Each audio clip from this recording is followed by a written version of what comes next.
जय शिवाजी. ब्रह्ममुहूर्तावरती ध्यानासाठी बसलेल्या सर्व सहयोगी बंधू भगिनींना हृदयापासून जय श्रीमान. सर्वांनी श्री मातांच्याकडे पाहायचंय, डोळे उघडे ठेवून बघायचं. दोन्ही हात श्री मातांच्याकडे.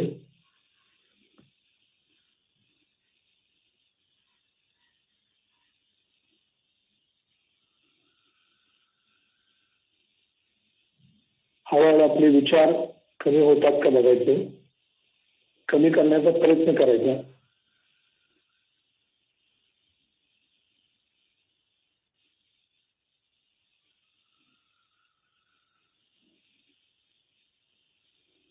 श्री माताजी कृपावंत हो, सर्व सामुख्याला निर्विचारता प्रदान करा. श्री माताजी कृपा करून सर्वांना स्थिरत्व द्या. श्री माताजी आपल्या परमकृपेत सर्वांच्याकडून आपणाला आनंद होईल असं ध्यान करून घ्या.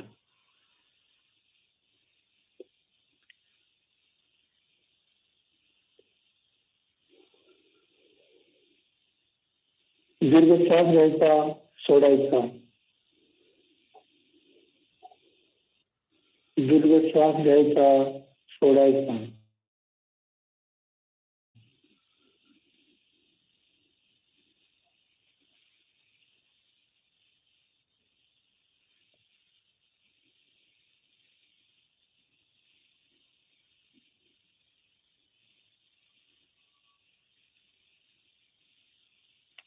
आपल्या मनाची खोंगाट बांधायची. श्री मातांच्या परमकृपेत मला आनंद मिळावा यासाठी मी ध्यान करतोय. विचार करायचा नाही. कोणत्याही काळाचा विचार करत आपण त्याला वेळ वाया घालवायचा नाही. त्यासाठी श्री माताजींना आपण पूर्णपणे नम्रपणे समर्पण होऊन ध्यान करायचं.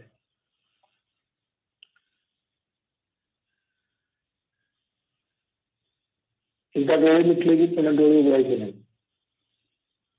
सर्व क्रिया चित्तानं करायचे. चित्त दोन्ही हातांच्या बोटांवरती. बघाच आपल्याला जाणवतंय का श्री मातांनी दिलेलं परम चैतन्य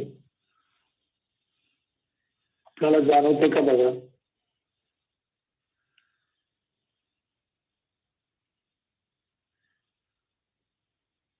लक्ष कुंडलिनी शक्तीकडे द्यायचंय. सावकाश आपण बंधन घ्यायचंय. बंधन घेत असताना अतिशय सावकाश आणि कुंडलिनी शक्तीच्या जागरणाकडे लक्ष देत आपण बंधन घ्यायचंय. डावा हात पोटाजवळ. लक्ष कुंडलिनी शक्तीकडे. सावकाश आपली कुंडलिनी शक्ती वरती चढवायची. डोळे मिटायचे हळूहळू. सुरुवातीला एक हात मारायचे सहस्रावरती. पुन्हा दुसऱ्यासाठी 2 गाठी मारायचे. कुंडलिनी सावकाश वरती चढवायचे.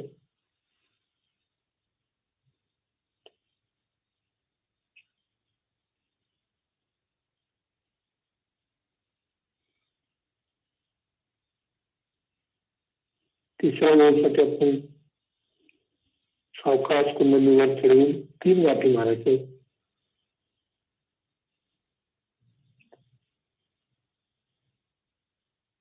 कवच आहे ती डावीकडून उजवीकडे सोपवावी. आपला हात डोक्यावरून आला पाहिजे, म्हणजे उजव्या हाताचा तळहात आणि सोपरा हात असं कुठेतरी जाणीव झाली पाहिजे. कुंडली वर आल्याची जाणीव आपल्या उजव्या हाताच्या तळहातावरती झाली पाहिजे. सावकाश आपण ही कवच ज्याला आपण बंधन म्हणतो ते घ्यायचं.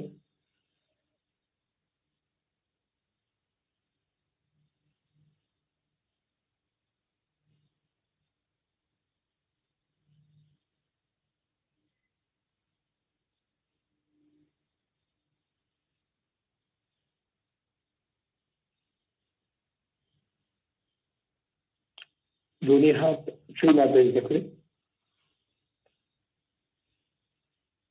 सावकाश डोळे मिटलेले, पूर्ण लक्ष चित्तानं असं ध्यान घ्यायचं असेल ते श्रीमातांच्या कृपेत असेल. आपण सर्वजण मात्र निमित्त मात्र आहोत.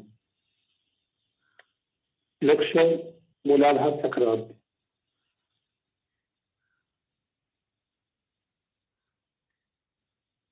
श्रीमाताजी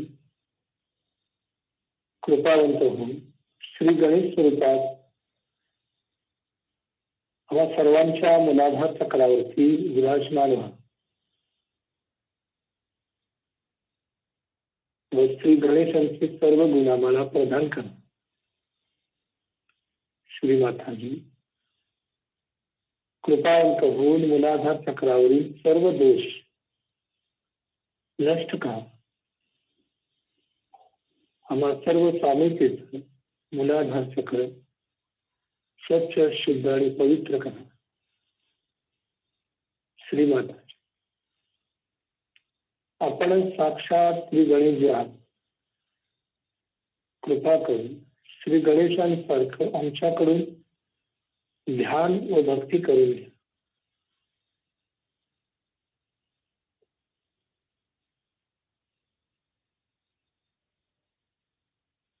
लक्ष मूलाधार चक्रावरती.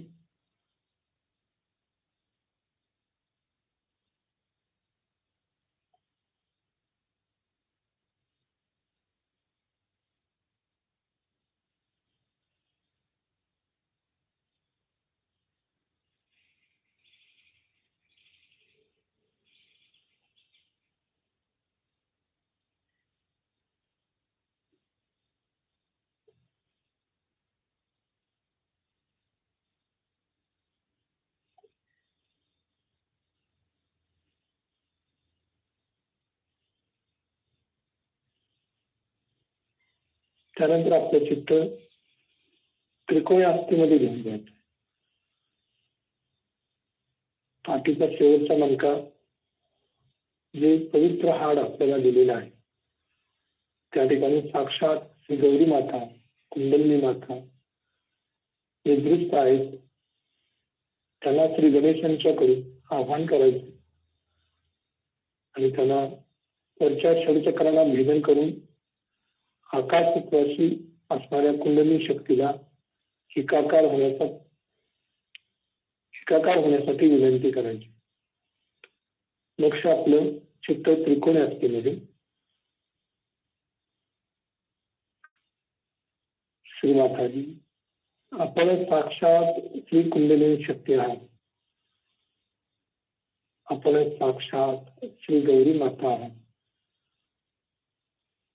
कृपावंत होऊन आपण जागृत व्हा. श्रीमाताजी कृपा करून कुंडलिनी शक्तीला ऊर्ध्वमुखी होऊन जागृत होण्यासाठी श्री गणेशांमार्फत त्यांना मदत करा.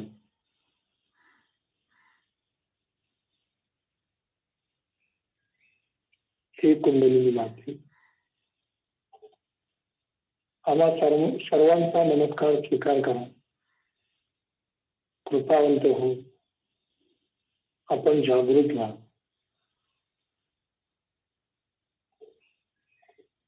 कळत न कळत आमच्यातून काही चूक झाली असेल आम्हाला क्षमा करा.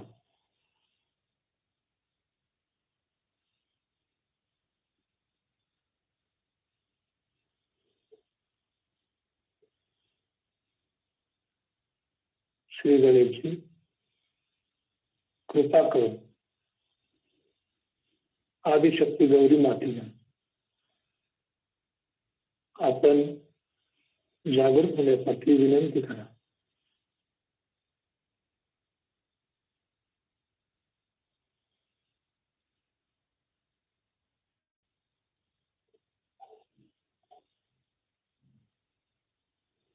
हळूहळू आपलं लक्ष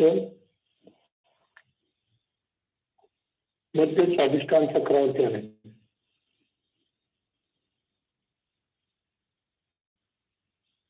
श्रीमाता, आपण साक्षात श्री ब्रह्मदेव सरस्वती आहात.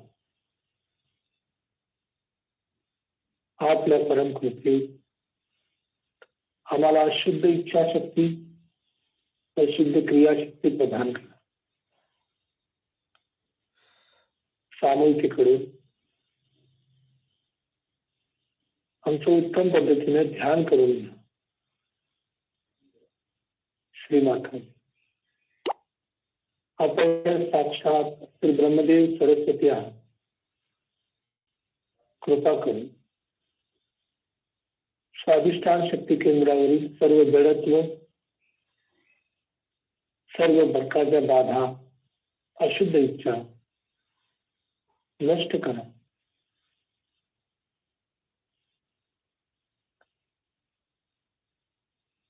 श्रीमाता, कृपावंत होऊन ब्रह्मदेव सरस्वतीचे सर्व गुण आमच्यामध्ये विकसित करा.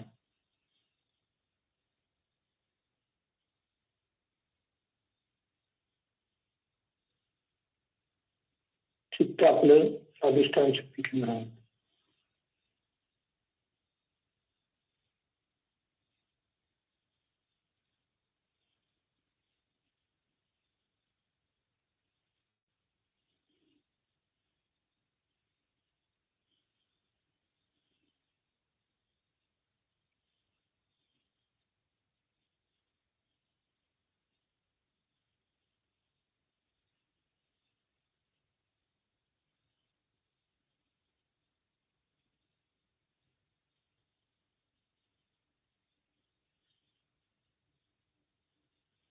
हळूहळू लक्ष आपलं मध्य नाभीशक्ती केंद्रावर जाण्याचं. श्रीमाताजी, आपण साक्षात श्री लक्ष्मी नारायण आहात. आपण साक्षात श्री दशलक्ष्मी आहात.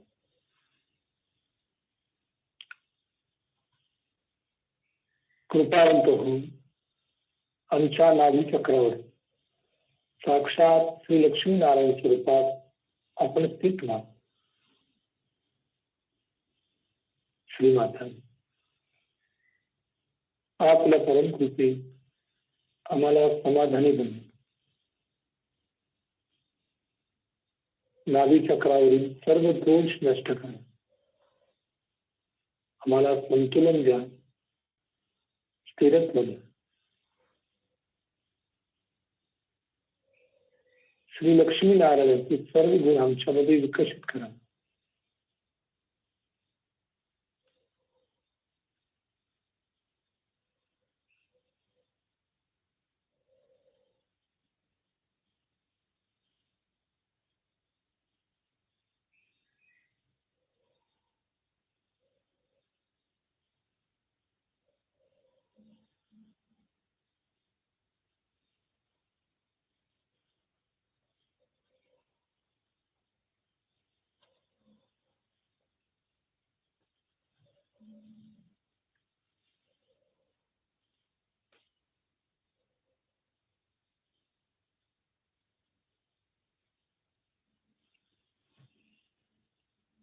आपलं चित्त भवसागरामध्ये क्लॉकवाईज फिरवायचं आहे.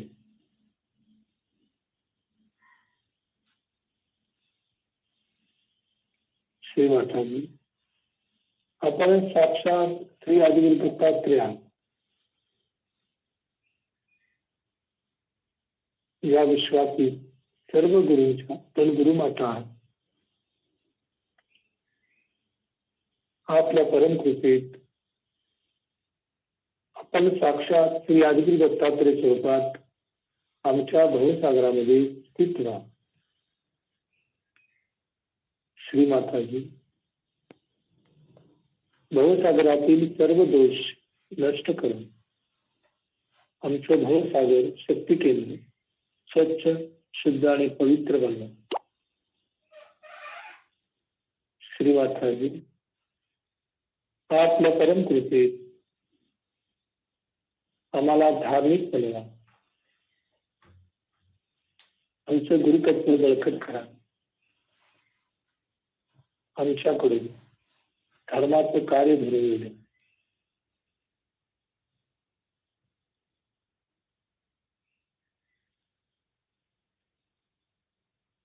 आपलं चित्त क्लॉकवाईज फिरवायचं भवसागरामध्ये.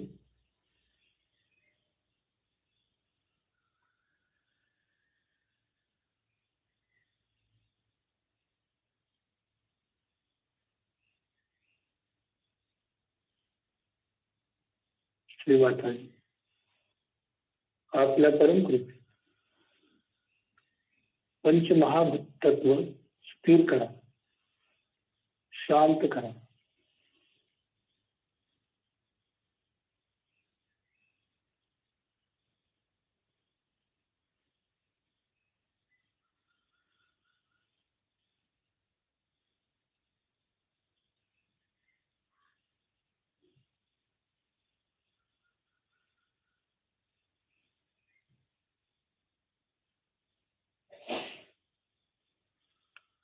प्रत्येक शक्ती केंद्र पूर्णपणे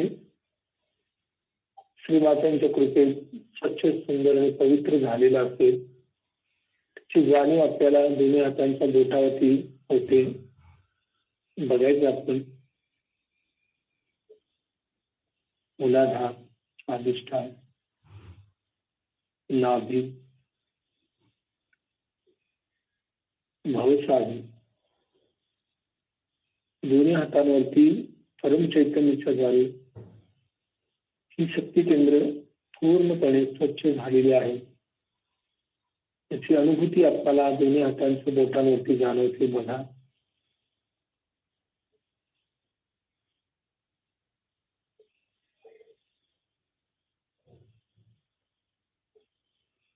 पुन्हा चित्त आपलं मध्य अनाहत शक्ती केंद्रावरती आणायचंय.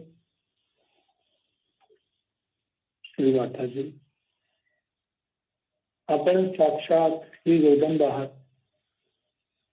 आपण साक्षात श्री दुर्गा माता आहात. आपण साक्षात श्री भवानी माता आहात. आपल्या परम कृपेत आम्हाला निर्भय बनवा. आम्हाला अभय द्या.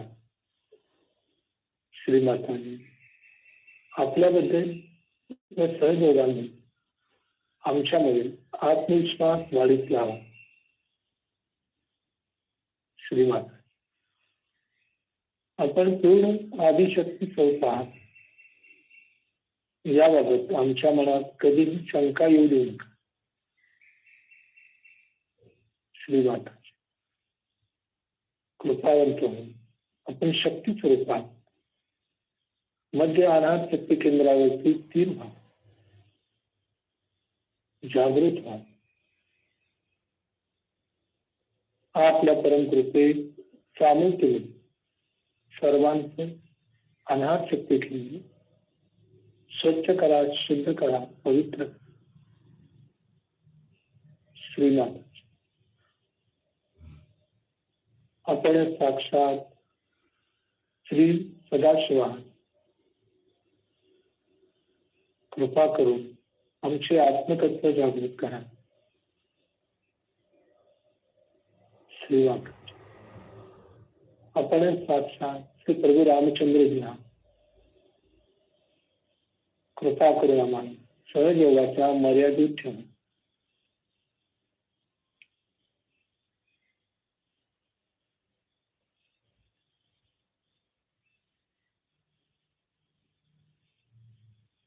श्रीमाता आपल्या परम कृपे अनाथ शक्ती केंद्रावरील सर्व दोष नष्ट करून आम्हाला पूर्णपणे आत्मतत्व समर्पण करा, जागृत करा.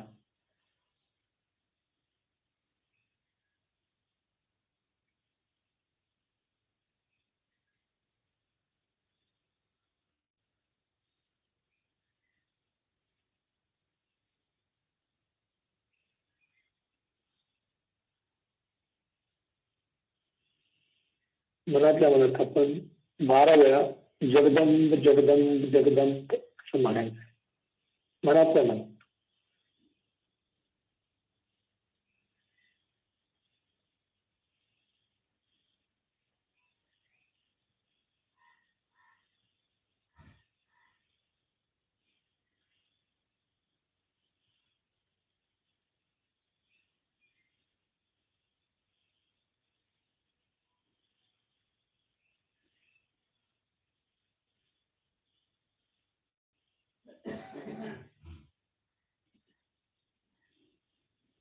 हळूहळू आपलं लक्ष मध्य विशुद्धी चक्रावरती आणायचं. श्रीमाता आपण साक्षात श्री राधाकृष्ण, आपण साक्षात श्री विठ्ठल रुक्मिणी, आपण साक्षात श्री विष्णू माया, आपण साक्षात श्री शनी देवता. आपल्या परम कृपे सामिप्यमधील सर्वांचा विशुद्ध चक्रावरील दोष नष्ट करा, सर्व बाधा नष्ट करा. श्रीमाताजी आपल्या परम कृपे विशुद्ध चक्रावर स्थिर होईल. आमच्यातील निर्दोष भावना, आमच्या बोलण्यातील कठोरता,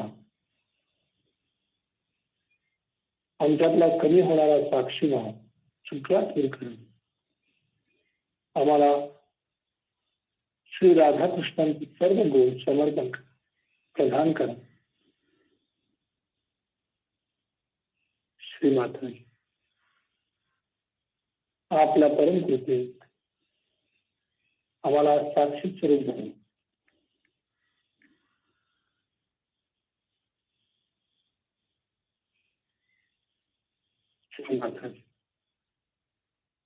आपण साक्षात श्री धन्वंतरी आहात, कृपावंत आहात.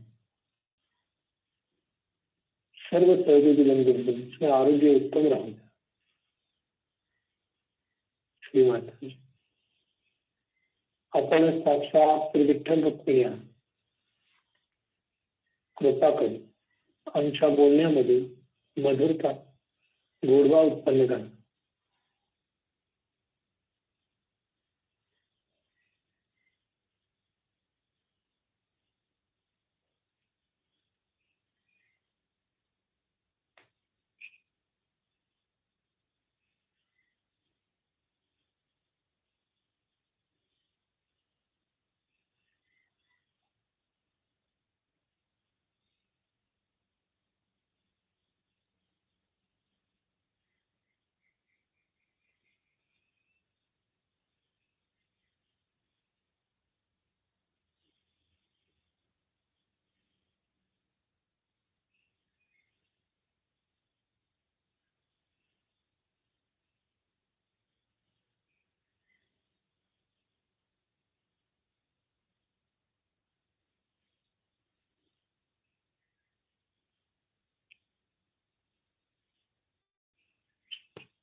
हळूहळू लक्ष आपलं आज्ञाचक्रावरती आणायचं.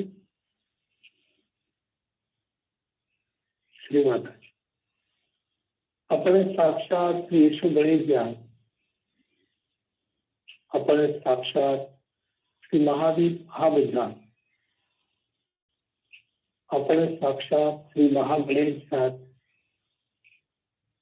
आपण साक्षात श्री एकादश रुद्र आहात. श्रीमाता कृपावंत आम्हा सर्वांच्याकडे क्षमेचं तत्व रुजू द्या. क्षमेचा धर्म आमच्यामध्ये जागृत राहून द्या. श्रीमाता आपण दयावान आहात.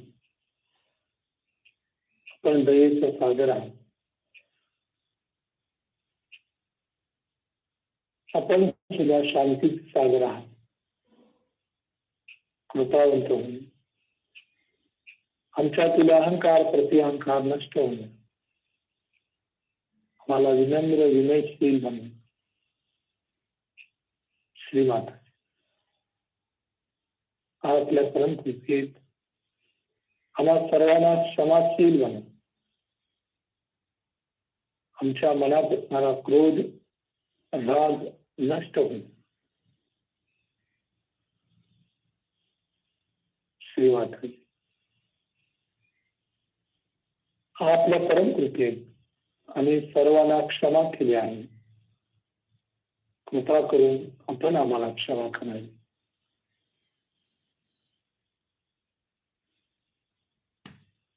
श्रीमाता कळत न कळत आमच्या चूक घडल्या आम्हाला सर्वांना क्षमा करा. श्रीमाता कळत न कळत आमच्या हातून काही चूक घडली असतील, आपल्या विरोधात आम्ही बोललो असेल, परमेश्वराच्या विरोधात आमच्या कार्य घडलं असेल, त्याबद्दल आम्हाला क्षमा करा. क्षमा करा. क्षमा करा.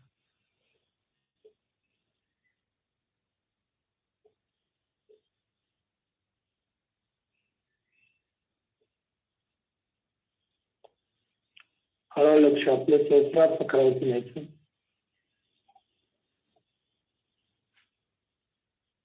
श्रीमाताजी आपण साक्षात श्री सहस्रार स्वामिनी आहात. आपण साक्षात श्री आदिशक्ती आहात. आपण साक्षात श्री महामाया आहात. आपल्या परमकृपे आम्हा सर्वांच्या सहस्रार चक्रामध्ये आपण विराजमान. श्रीमाता आपल्या परमकृपेत आम्हा सर्वांना दिलेला आत्मसाक्षात्कार घटित होऊ द्या. श्रीमाता कृपावंत होऊन आम्हाला वर्तमान काळात स्थित करा. श्रीमाता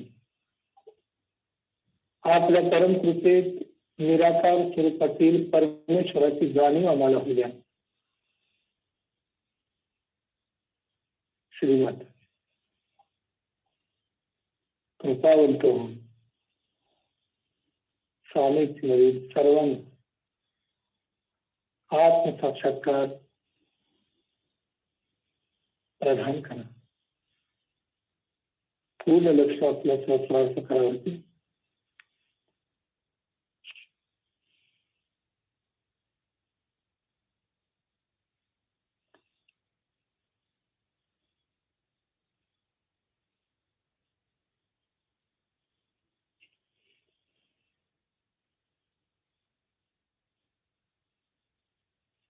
इथून पुढे ध्यान सुरू होते. आतापर्यंत आपण श्री माताजींना प्रार्थना करत करत श्वासावरती स्थिर केले. इथून पुढे आपली ध्यानाची सुरुवात होणार आहे. पूर्ण लक्ष आपल्या श्वासाच्या चक्राच्या वरती स्थिर ठेवायचं आणि जेवढ्यावरती आपलं चित्त स्थिर होईल आकाश तत्वामध्ये तेवढ्या उंचावरती आपण आपलं चित्त स्थिर करायचं आहे. श्री माताजींना प्रार्थना करायची. श्री माताजी अकाल तत्वामध्ये आपल्या चरण कमलावर आम्हा सर्वांचं चित्त स्थिर व्हावं, आम्हा सर्वांना चरणाजवळ जागा मिळावी, मग आपल्याला आनंद होईल असं आम्हा सर्वांच्याकडून ध्यान करून घ्यावं.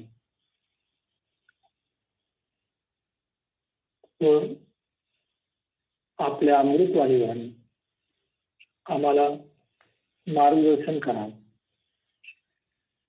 पूर्ण लक्ष आकाश तत्वामध्ये स्थिर असणाऱ्या श्रीचरणावरती स्थिर करायचंय आणि श्रीमातांची अमृतवाणी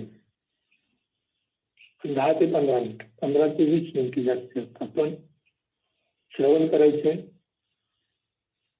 सगळं ऐकायचं ते सहस्रारमधून श्रीमातांची अमृतवाणी. आदर से और स्नेह के साथ आपने मेरा जो स्वागत किया है, ये सब देख करके मेरा हृदय अत्यंत प्रेम से भर आया. ये भक्ति और परमेश्वर को पाने की महान इच्छा कहाँ देखने को मिलती है. आजकल के इस कलयुग में इस तरह के लोगों को देख करके हमारी जैसे एक माँ का हृदय कितना आनंदित हो सकता है, आप जान नहीं सकते. आजकल घोर कलयुग है. इससे बड़ा कलयुग कभी भी नहीं आया, ना आएगा, न करे कभी आए. कलयुग की विशेषता ये है कि हर चीज के मामले में भ्रांति, इंसान को हर चीज भ्रांति में है. इंसान इतना बुरा नहीं है जितना कि ये भ्रांति बुरी है. हर चीज में, जिसे अंग्रेजी में केओस कहते हैं, हर जगह ये समझ में नहीं आता है कि ये बात सही है कि ये बात सही है. कोई कहता है ये करो, कोई कहता है वो करो, कोई कहता है इस रास्ते जाओ भाई, कोई कहता है उस रास्ते जाओ. तो किस रास्ते जाना है? हर मामले में भ्रांति, पर सबसे ज्यादा धर्म के मामले में भी भ्रांति है. पर जो सनातन, जो अनादि है, वो कभी भी नष्ट नहीं हो सकता, कभी भी नष्ट नहीं हो सकता, क्योंकि वो अनंत है. वो नष्ट नहीं हो सकता. उसका स्वरूप लोग कुछ बना ले, कोई कुछ बना ले, कोई ढकोसला बना ले, कोई कुछ ढकोसला बना ले, कोई उसको पैसे में बेचे, कोई उसको और तरीके से बेचे, कुछ उसका रूप बना लीजिए. लेकिन जो तत्व है उसका, वो सनातन है. और वही तत्व जो है उसका नाम है ब्रह्म तत्व. इसी ब्रह्म तत्व से सारी सृष्टि की रचना हुई. इस ब्रह्म तत्व को पाना ही जीवन का लक्ष्य है. और दुनिया भर के आप काम करते रहे और करते रहे हैं. अनेक जन्मों में भी किया है. अनेक जन्मों में आपने भक्ति की है और मांगा है कि हमें ये ब्रह्म तत्व प्राप्त हो. ये आज की भक्ति का फल नहीं है. और आश्चर्य की बात है कि इसी घोर कलयुग में ही ये मिलने वाला है.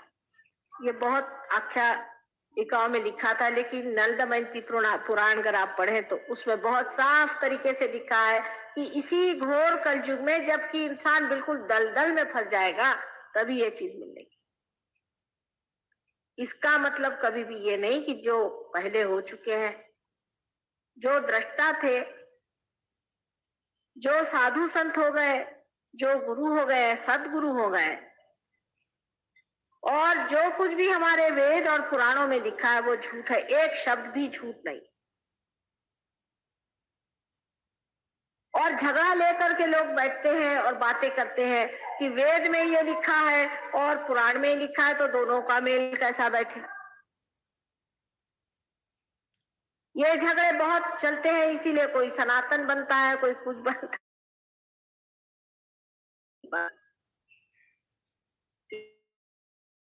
इसी के बारे में मैं थोड़ी सी आज चर्चा करूंगी, क्योंकि ये बड़ा झगड़ा मैं देखती हूँ हमारे देश में चल रहा है. हमारे अंदर 3 तरह की शक्तियां विराजती हैं। पहली जो शक्ति, मुख्यतः जो शक्ति है, वो है इच्छा शक्ति। अगर परमात्मा को इच्छा ही नहीं होती तो संसार क्यों बनाते? उनकी इच्छा शक्ति के अंदर से ही बाकी की शक्तियां निकली हैं। इस शक्ति को हमारे सहयोग भाषा में महाकाली शक्ति कहते हैं। उसी शक्ति की वजह से आज आप भी भक्ति में रस ले रहे हैं, क्योंकि अंदर से इच्छा ही होती है कि भक्ति में चले, भक्ति का मजा आ रहा है, भक्ति में रहे, परमात्मा को याद करें, उनको बुलाएं। ये मानव ही करता, जानवर तो नहीं ना करता। जानवर तो भक्ति नहीं करता, मानव ही करता है। उसके बाद हमारे अंदर एक दूसरी शक्ति, वो है इच्छा शक्ति को क्रिया में लाने वाली, क्रियान्वित करने वाली शक्ति। उसे क्रिया शक्ति कहिए आप। इसे सहयोग भाषा में महासरस्वती शक्ति कहते हैं। ये कोई मैं हिंदू धर्म सिखा रही हूँ और मुसलमान धर्म सिखा रही हूँ या सिख धर्म सिखा रही हूँ, ये बात नहीं समझनी चाहिए। जो मैं बात कर रही हूँ वो तत्व की कह रही हूँ, वो सब धर्म में एक है। इसलिए कोई ये ना सोचे कि मैं सिर्फ उन्हीं महाकाली और महासरस्वती की बात कर रही हूँ जिसे हिंदू लोग मानते हैं। उसको आप क्रिया शक्ति कह लीजिए, अगर आपको नहीं अच्छा लगता नाम तो। लेकिन वो महासरस्वती की शक्ति है। और जो तीसरी शक्ति हमारे अंदर भी विराजती है और जो परमात्मा ने हमारे अंदर दी हुई है, वो शक्ति है जिससे हम धर्म को धारणा करते हैं। धर्म का मतलब ये नहीं कि हम इस धर्म के हैं, उस धर्म के हैं, लेकिन जो अंदरूनी मनुष्य का धर्म हमने धारणा की। माने अब हम जानवर नहीं, ये तो बात सही है। पहले अमीबा थे, अमीबा से होते होते आज हम मनुष्य बन गए।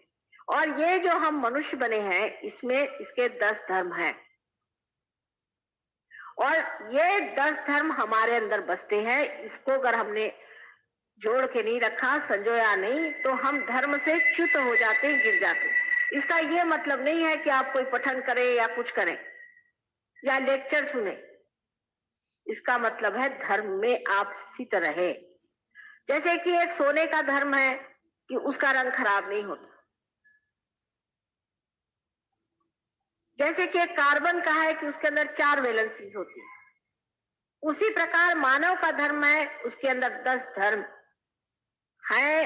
मानव के अंदर इस धर्म के प्रति जागृति भी है। ये 10 धर्म कोई नाम देने लायक चीज नहीं। अब ये 10 धर्म को जब हमने बिठा लिया, इस धर्म से ही हमारा इवोल्यूशन हुआ है, उत्क्रांति हुई है, हम अमीबा बने। धर्म हमारे अंदर बदलते गए और जब इंसान के धर्म में हम आ गए, तब हमें इंसान कहलाने लगे। जैसे कि जानवर को आप किसी गंदी जगह से गुजार दीजिए तो उसको गंदगी नहीं आती, लेकिन इंसान को गंदगी का मतलब मानो। तो इंसान जो है, इसका धर्म जानवर से ऊंचा। अब जो दशा आने वाली है, ये धर्म से परे।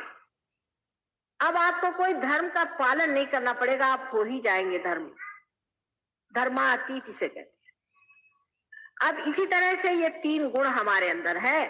इच्छा शक्ति से जो हमारे अंदर गुण आता है वो तमोगुण, और जो क्रिया शक्ति से हमारे अंदर उत्पन्न होता है वो रजोगुण, और हमारे धर्म की शक्ति से जो हमारे अंदर गुण उत्पन्न होता है वो है सत्वगुण। इस प्रकार हमारे अंदर 3 गुण हैं और इन्हीं तीनों गुणों के हेर फेर से, जैसे अंग्रेजी में क्या, परम्यूटेशंस एंड कॉम्बिनेशन से ही अनेक जातियां तैयार होती। ये चाहे आप अपने को हिंदू कहें, मुसलमान कहें, ईसाई कहें, कोई फर्क नहीं पड़ता, सब एक जैसे। अब देखिए इंसान में भी कितनी चीजें जो हैं एक जैसी। सब हंसते एक जैसे हैं, रोते एक जैसे, सिर्फ भाषा का फर्क है।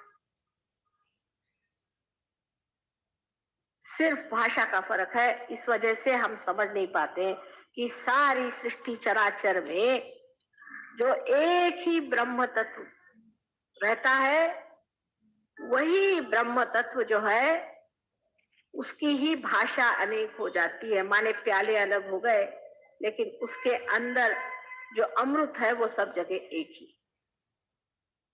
अब झगड़ा लोग ये करते हैं कि प्याले ठीक है कि अमृत ठीक है, झगड़ा ये। असल में दोनों ही ठीक है। कुछ कुछ ऐसे भी प्याले भगवान बना देते हैं कि उसमें पूरा की पूरा अमृत बैठ जाता है। आखिर अमृत भी तो प्याले में ही आएगा, अगर प्याला नहीं होगा तो अमृत कैसा आएगा? यही झगड़े की बात है कि लोग प्याला और अमृत को अलग समझते हैं। यानी यही ब्रह्म तत्व को जानने के लिए ही वेद लिखे गए। वेद तब लिखे गए, वेद विद से होता है, विद शब्द का मतलब है जानना। और अगर सारे वेद पढ़ करके भी आपने अपने को नहीं जाना तो वेद व्यर्थ, वेद का अर्थ ही खत्म हो गया। अगर आपने अपने को नहीं जाना, आप गए, आपसे बहुत भाषण हुए, लेक्चर हुए, सब हुआ, और आपने अपने को नहीं जाना, आप सिद्ध ही कैसे करेंगे कि परमात्मा है? कोई सिद्धता है आपके पास? आपके बच्चे यहाँ कल मंदिर में नहीं आएंगे, कहने का है पर से भगवान है, कोई सिद्धता नहीं। इसलिए जब आप अपने को जान लेते हैं तो आपके अंदर से ही ब्रह्म बहना शुरू हो जाता है। मैं यहाँ आपको वही चीज देने आई हूँ जिसको आप हजारों वर्षों से खोज रहे थे, जो आपकी अपनी है, आपकी अपनी ही है, सिर्फ मुझे पूंजी उसकी मालूम है। मैं कुछ अपना नहीं दे रही हूँ, आपका जो है आप ही को सौंपने आई। आप अपने को जान लीजिए और इस ब्रह्म तत्व को पा लीजिए। यही आत्म साक्षात्कार है, क्योंकि आत्मा का प्रकाश ही ब्रह्म तत्व है। यही परमात्मा का साक्षात्कार है, क्योंकि आत्मा को जाने बगैर आप परमात्मा को नहीं जान सकते। बगैर आंख के आप देख नहीं सकते, उसी तरह जब तक आपके पास आत्मा नहीं होगी आप परमात्मा को जान नहीं सकते। लेकिन मैं कहूं आप आत्मा को जानिए, आत्मा को जानिए, तो आप भी रटे आत्मा को जानिए, आत्मा को जानिए। रटने से नहीं जान सकते, इसको पाना होगा, ये घटना घटित होगी। अब अपने देश में 3 तरह की व्यवस्था इन 3 तरह की चीजों से होती रही। पहली तो व्यवस्था ये हुई कि हम इस ब्रह्म तत्व को जाने, उसके लिए कुछ क्रिया करें, होम करें, हवन करें, निराकार ही को सोच रहे थे उस वक्त। उन्होंने साकार की बात तब नहीं करी, उस वक्त उन्होंने निराकार की बात की कि हम निराकार को जाने, होम करें, हवन करें, ये करें, वो करें, मंत्र कहें, किसी तरह से जागृति हो जाए। इसके फलस्वरूप संसार में अवतरण हुए।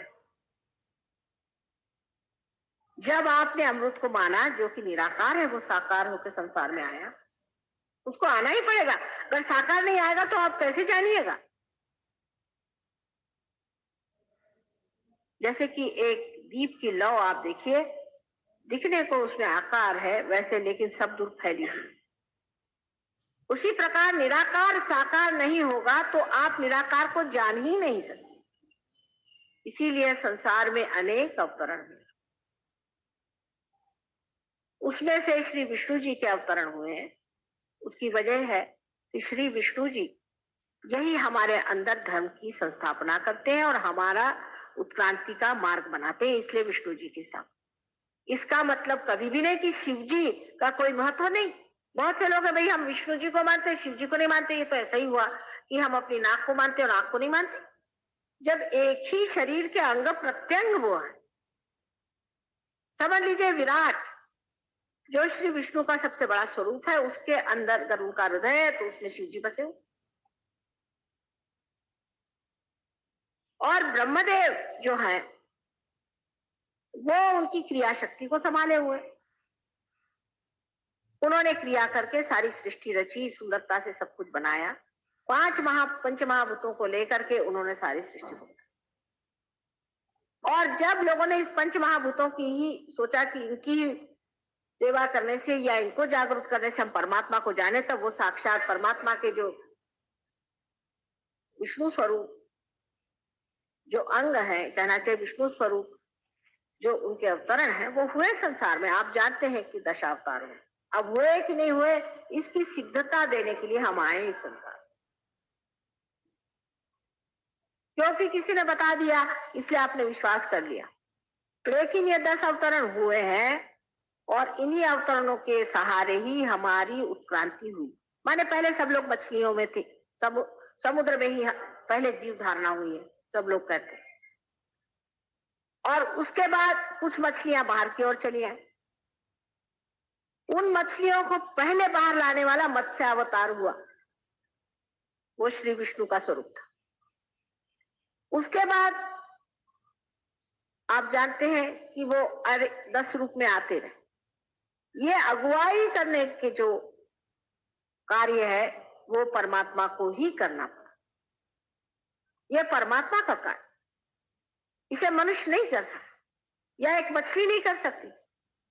इसलिए पहले जो अगुवाई करने का काम था उसके लिए साक्षात परमात्मा संसार में अवतरित हुए, इसमें कोई शक नहीं। लेकिन जब लोगों ने दूसरी चीज शुरू कर दी, भक्ति, कि परमात्मा तो संसार में अवतार ले रहे हैं, इसको समझ के उन्होंने भक्ति शुरू कर ली, तो उसी में लिपट गए वो। माने ये है कि फूल के अंदर शहद है, समझ लीजिए, तो आपको फूल का शहद लेना चाहिए, तो बात सही है, लेकिन शहद फूल के बगैर तो नहीं होता। लोगों ने कहा कि भाई फिर फूल की बात करो, एक शहद की बात करने लगे, फूल की बात करने लगे। उसके बाद उन्होंने कहा कि फूल की बात करो, तो फूल में अटक गए लोग, अपने मन से मूर्तियां बनानी शुरू कर दी, उसको प्राण प्रतिष्ठा नहीं करी, उसमें जागृति नहीं दी, उसको कायदे से नहीं दिखाया और शुरू हो गया, तो अटक गए। तब लोगों ने शुरू किया कि नहीं, इसको बंद करो भाई, अब निराकार की बात। तो कभी निराकार से साकार में जाए, साकार से निराकार में जाए, ये झगड़ा चलता। और झगड़ा कोई है ही नहीं, एक के बगैर दूसरा नहीं है, दूसरे के बगैर पहला नहीं, ऐसी सीधी बात है ही। क्योंकि दोनों ही बातें बन गई, एक ने फूल की बात करी और एक ने शहद की करी, और दोनों ही बातें ही रह गई, बातें ही रह गई, बातें ही रह गई, आज तक बातें ही रह गई। तो दोनों ही बात सही, वो भी सही है और ये भी सही। उसका खंडन इसलिए हुआ, उन्होंने खंडन इसलिए किया कि जब जनसाधारण में देखा कि एक तरफ खूब बह के चले जा रहे, तो उनको खींच के दूसरी तरफ ले आए, बाबा यहाँ ठीक आने से। जब इस तरफ में बहुत बह के चले जा रहे, तो उनको फिर इस तरफ ले आए। जो ला रहे हैं वो एक ही इंसान है, उनका नाम है दत्तात्रेय जी। आदिनाथ है, आदि गुरु है। वही अनेक बार संसार में आए, उन्होंने कहा कि भाई हाँ ठीक है, अवतरण हुए, मानिए इसे। लोग अवतरण को चिपक गए, राम राम राम राम, रास्ते पे चलिए तो राम राम, बाजार में जाओ तो राम राम, इधर देखो तो राम राम। कोई किसी के अकल नहीं रह गई कि इस तरह से राम का नाम नहीं लेना चाहिए। हर समय राम को आप कितना सस्ता किए दे रहे हैं, उसका भी एक तरीका है। तो अब फिर उन्होंने कहा कि चलिए ये बात बंद करिए। वही उनके अनेक अवतरण हुए हैं, उन्होंने अपना ही इसलिए खंडन किया। वही संसार में राजा जनक के रूप में आए थे, और राजा जनक ने एक नचिकेता को ही आत्म साक्षात्कार दिया था। राजा जनक के बारे में आप जानते हैं कि उनको लोग विदेही कहते हैं, और उनसे लोगों ने पूछा कि भाई आपको विदेही कैसे कहते हैं। नारद ने कहा कि तुमको विदेही कैसे कहते हैं, तुम तो संसार में रहते हो और तुम विदेही हो। तो बहुत आसान है भाई, ऐसा करो शाम को बात करना, अभी तो तुम एक काम करो, कटोरे में दूध है उसे लेके चलो और शाम को मुझे बताना। अब वो दूध कटोरा ऐसा था कि उसमें दूध छलक जाएगा, उसने कहा एक बूंद भी नहीं छलकना चाहिए, उसी को देखते रहना और छलकना नहीं चाहिए बूंद, तब मैं बताऊंगा कि मुझे विदेही क्यों कहते। शाम तक बेचारे वो अपने लिए घूम रहे, उनके साथ सारी दुनिया में गए और परेशान हो गए। जब शाम को लौटे तो उनका आप तो बताइए, मैं तो तंग आ गया, सारा दिन इस तरह आपके साथ घूमता रहा। कहने का पहले ये बताओ कि तुमने क्या देखा। उन्होंने क्या देखा, मैं क्या देखता, मैं तो पूरी समय दूध ही देखता था कि गिर न जाए। पहले मैं प्रोसेशन में गया, फिर मेरे बड़ा भारी दरबार था, वहां नृत्य हुआ, कुछ नहीं देखा तुमने? पहले कुछ नहीं देखा। राजा जनक ने कहा कि बेटे मेरा यही हाल, मैं कुछ देखता नहीं हूँ, मेरा सारा चित्त, मैं अपना देखते रहता हूँ, कहीं छलक न जाए, मेरा सारा चित्त वही। यह अवतरण है। राजा जनक भी एक अवतरण है, बहुत बड़ा अवतरण है। वो इस संसार में गुरु के रूप में आए। उसी ने, जिसको कि आज हम लोग सबसे फुटअव्वल करते, मोहम्मद साहब भी वही है, कोई अंतर नहीं। और उनकी जो लड़की थी वो साक्षात जानकी थी। इसके आपको हम सिद्धता दे देंगे। बेकार में हम, हाँ अगर मुसलमान खराब है वो दूसरी बात है, लेकिन मोहम्मद साहब नहीं थे, उन्होंने भी वही बात करी। और फिर जब मोहम्मद साहब ने देखा कि मुसलमान इतने गधे हो गए, तब फिर संसार में वो आए। और आपको मालूम है गुरु नानक के नाम से संसार में उन्होंने कार्य किया। वे सभी निराकार ही की बात कर रहे थे, क्योंकि उनको मालूम था इंसान चिपक जाएगा किसी चीज में। और उन्होंने हमारे धर्म को हमेशा संभाला। और अब आखिरी बार वो आए थे शिरडी के साईनाथ बनकर। ऐसे इनके अनेक अवतरण हुए, और ये कोई इंसान नहीं थे, ये परमात्मा का जो सबसे अबोधिता का तत्व था, जिसे इनोसेंस कहना चाहिए, उसके अवतरण थे। और इनका जीवन भी उसी तरह से अत्यंत निष्पाप और निर्मल था। और वो साक्षात शक्ति उनके साथ, या तो बहन, जैसे जनक की लड़की सीता जी थी, मोहम्मद साहब की लड़की फातिमा थी, और आपको मालूम है कि गुरु नानक की बहन नानकी, ये जानकी साक्षात थी। इसमें कोई शंका की बात नहीं है मेरे लिए, लेकिन आपके लिए हो सकती।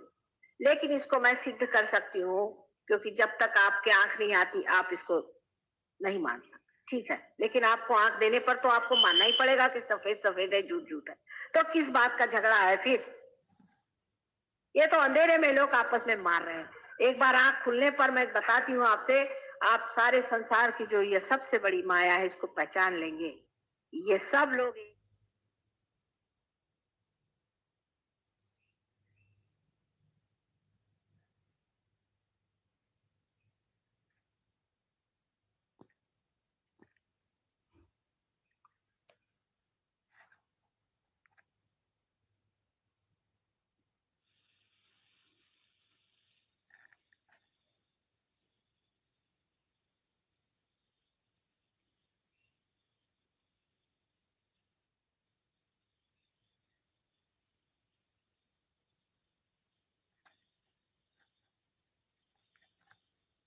हळूहळू आपले डोळे उघडायचे.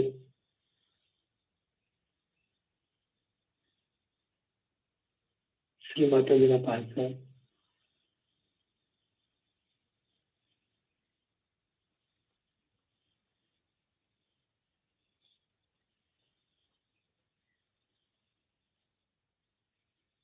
हृदयापासून श्री माताजीला नमस्कार करायचे. श्री माताजी, आपल्या परम कृपेत आम्हा सर्वांना आपल्या चरणात आणून स्थिर केले. आम्हा सर्वांचं ध्यान करून घेतलं. त्याबद्दल आम्ही जन्मजन्म केलेले आहोत. श्री माताजी कृपा म्हणतो, अशीच कृपा दृष्टी आम्हा सर्वांच्यावरती ठेवा, हीच आपल्या चरणी प्रार्थना. मला एकदा बंधन घ्यायचंय. सावकाश बंधन घेऊन श्री माताजीला डोकं टेकून नमस्कार करायचे आहे. मनोमन श्री मातांचे मनापासून आभार मानायचे. आजचं हे ध्यान सत्र या ठिकाणी आपण संपवणार आहोत. सावकाश बंधन.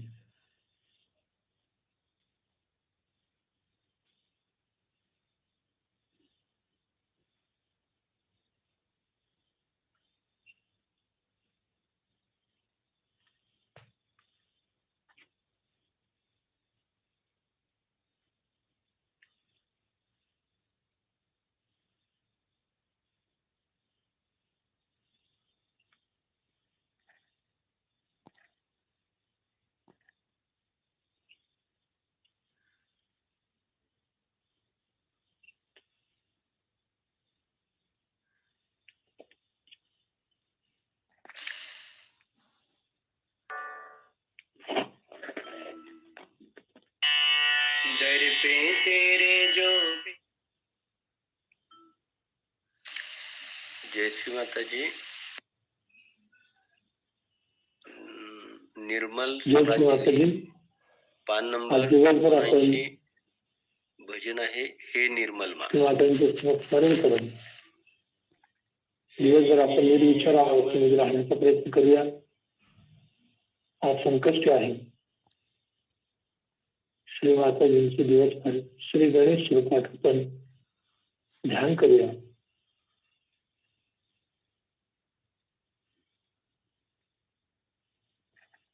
जय श्री माता.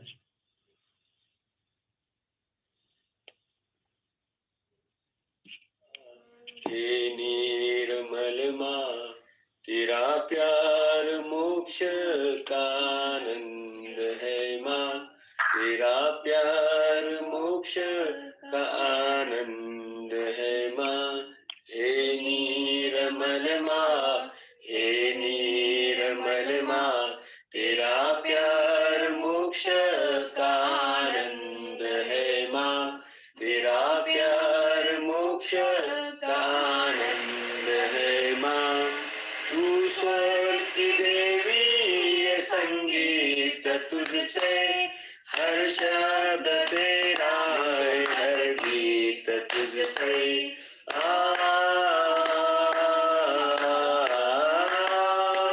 तू स्वर्ग की देवी ये संगीत तुझसे हर शब्द तेरा हर गीत तुझसे.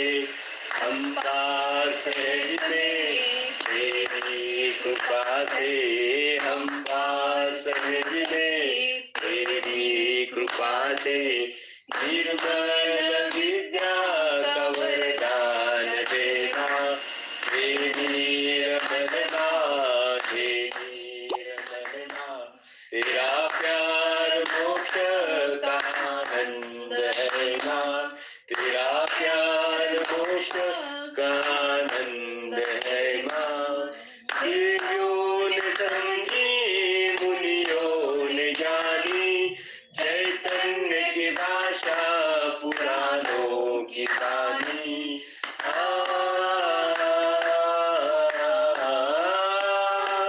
देवों ने समझी मुनियों ने जानी चैतन्य की भाषा पुराणों की वाणी.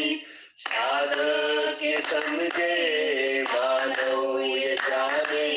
साधक ये समझे मानव ये जाने. ये अनमोल घड़िया ये अवतार तेरा. हे निर्मल माँ, हे निर्मल माँ तेरा प्यार मोक्ष का आनंद है माँ. तेरा प्यार मोक्ष का आनंद है माँ. तू आदिशक्ति सहस्रार विराजे. चैतन्य लुटाए सतयुग जगाए.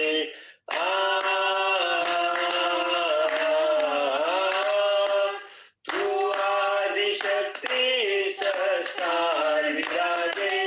चैतन्य लुटाए सतयुग जगाए. विश्व की जननी तू महादेवी. विश्व की जननी तू महादेवी. तेरा पुत्र बनने की पात्रता देना. हे निर्मल माँ, हे निर्मल माँ तेरा प्यार मोक्ष का आनंद है माँ. तेरा प्यार मोक्ष का आनंद है माँ. तेरा प्यार मोक्ष का आनंद है माँ. जय श्री माता जी.